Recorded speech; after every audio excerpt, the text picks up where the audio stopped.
Hello and welcome back. It's great to have you. I'm Martha Angelini, spiritual guide and teacher, and I wanted to talk a little bit more about what the group was referring to when they spoke about this time that we are experiencing as part of a rebalance. Essentially, what they were saying was that we are now coming into more balance or a more balanced state between the material and the non-material.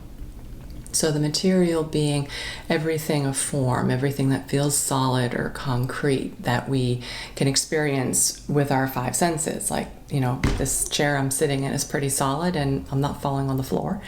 And I can see those books back there and you can see those books back there. And the non-material is essentially everything we cannot experience directly through our five senses. It would take almost like a higher sense perception to be able to experience that. In the spiritual world, we refer to it as energy. And this rebalance is essentially asking us to raise our energetic game, to work with energy so that we can work more consciously with everything that is in a non-material form.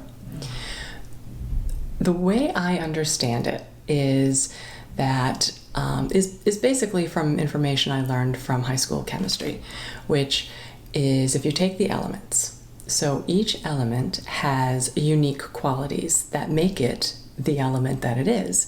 They have a unique number of protons, electrons, and neutrons. And the thing about these elements is that they can exist in multiple states. They can be solids, they can be liquids, and they can be gases. And the only real difference between those states is the amount of energy in there, if they're vibrating at a higher frequency or a higher rate. So if they become like a gas or expanded, they're the same qualities, the same number of protons, electrons, and neutrons, all just vibrating at a different rate than they would be if they were in the solid or even liquid form.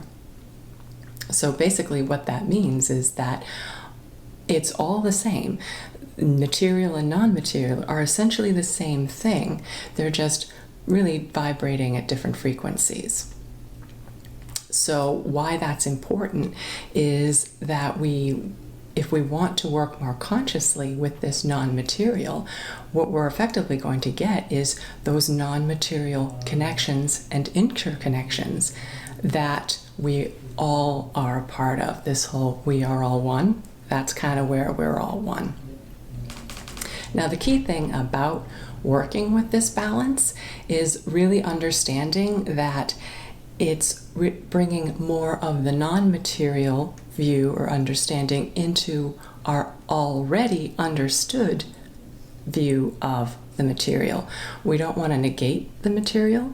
We want to broaden our understanding of how to work with both at the same time. So I want to thank you so much for joining me. And I would love to hear what you have to say about this. So if you want to put any of those things you have into the comments, I'd love to have a little discussion. And if you are interested in hearing more of the excerpts of this conversation that I had, I will be including a video bonus on my YouTube channel. So you'll want to check that out. So thanks so much again, and I will see you soon. Bye-bye.